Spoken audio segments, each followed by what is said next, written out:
Hi there, I'm Peter, and you're watching a video about selling products, or how to sell products to customers.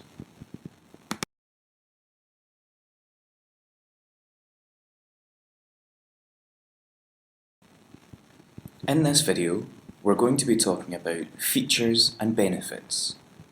What are they, and how do we use them to sell? After that, we're going to talk about 4 simple steps involved in a sales process. What are they? How do we use them? So, let's start off with features and benefits. What makes my product great for the customer? So let's start with features and benefits. What are they? Well, a feature is something about a product that we can see and that we can touch. And a benefit is what that feature does for the customer. How does that feature help or benefit the customer? Let's use an example to try and understand this a little bit more. This example is a business called Super Hot Dogs, and they sell hot dogs at school to pupils and teachers.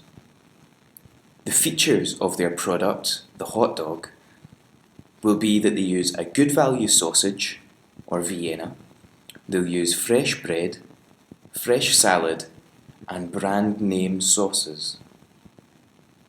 So now that we know what the features are of the hot dog, how do they benefit the customer? Well, the feature of fresh salad, that benefits the customer because it's healthy. It adds other flavours, so if you've got lettuce, tomato, maybe onion, it adds different flavours to the hot dog, makes it worth more money to the customer. Another feature, such as the sauces, the brand name sauces, they benefit the customer because again, they add extra taste and they're good trusted brands. So hopefully the customer will pass that trust on to Super Hot Dogs because of the good quality sauces. So now that we know what a feature and benefit is, how do we use them when we're trying to sell? Well, if a customer asks a question about the product, why not use a feature and a benefit to answer them? Often, this can help convince them that your product will help them in some way, or the product will benefit the customer.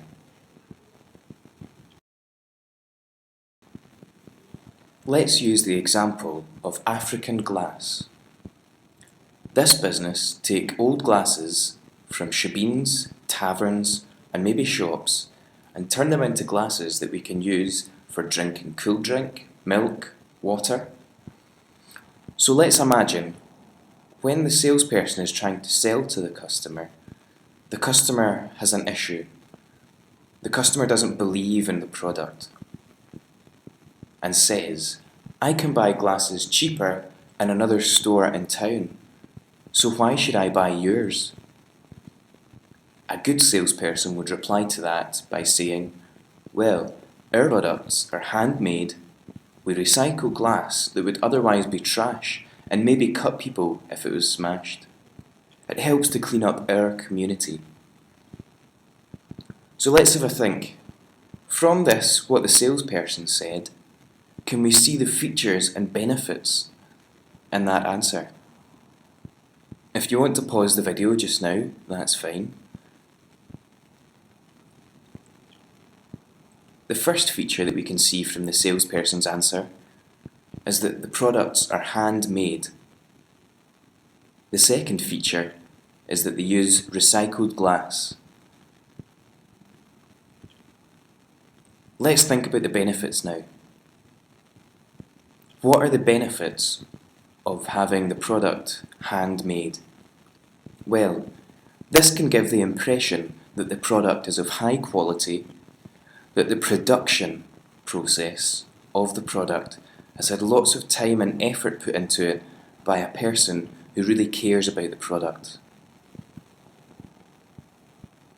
The next benefit to the customer is that the product uses recycled glass, which means that there's less trash on the streets, less people will be cut if the glasses are smashed, and less cars will be damaged by broken glass. And it helps to clean up our community. So from here, we can see that one feature can have many benefits. Move on to 4 simple steps involved in selling. What do I need to do to sell my product? The 4 simple steps are pitch, product, objections, and then close. But let's look at them in a little more detail. The first step, pitch the product. Basically, you give the customer a short introduction about the product. Maybe 3-4 sentences, and really tell the customer about what's good about your product, why they should buy it, and why it's better than anything on the market. The next step in the sales process is to let the customer see the product, and if possible, let them touch it too. Because if they can touch the product, or they can see the product, it might help convince them that your product has everything that you're saying it is. So is it good quality? Is it handmade? Are all those features and benefits there that they can see? The next stage is a little bit harder. It involves a little bit of thought and a little bit of knowledge, and it's overcoming the customer objections. So what this means is you use your knowledge to make a customer believe in your product truly, answering some of their questions or some of the things that they're not quite comfortable with or that they have issues with.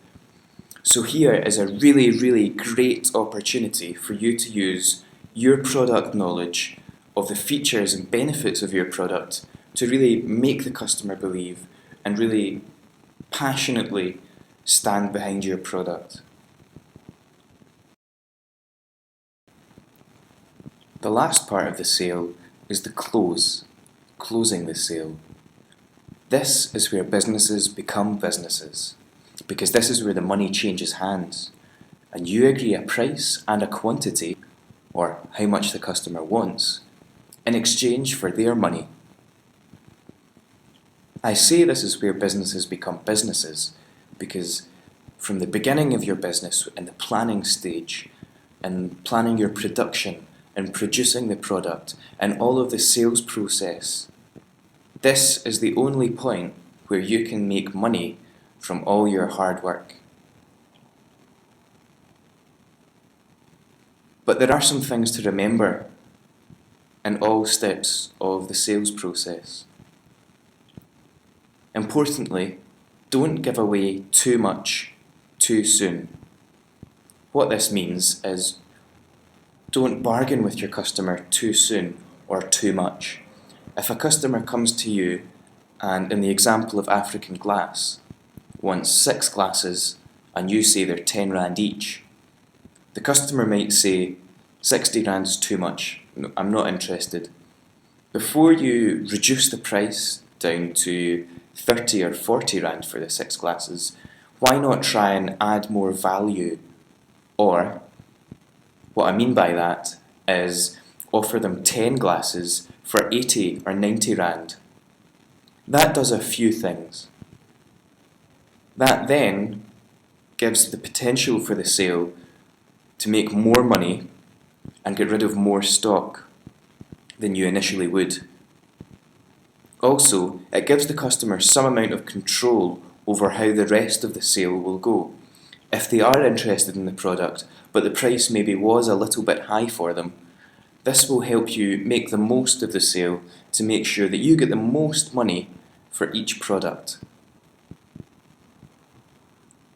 Lastly, be confident and proud of your product and your business, but make sure that you're polite. Because if you're overconfident and proud, then the customer might be turned off or might dislike you and therefore the product. So while we want you to be excited, confident, and proud of your product and your brand, remember to respect the customer and be polite. Okay, so just to wrap up, in this video we talked about features and benefits. Features are things that we can see and touch about a product, and the benefits are what they do for the customer. So the benefits are what the features do to help the customer. After that, we talked about 4 simple steps in selling a product. So there's the pitch, a short introduction about what your product and business are and why you believe in them. The next stage is the product itself. Show the customer the product, let them touch the product, let them experience the product. Objections. Try and come up with a way to overcome any issues the customer might have with the business or with the product. Use your features and benefits here, and then hopefully convince the customer to believe in what you're trying to sell.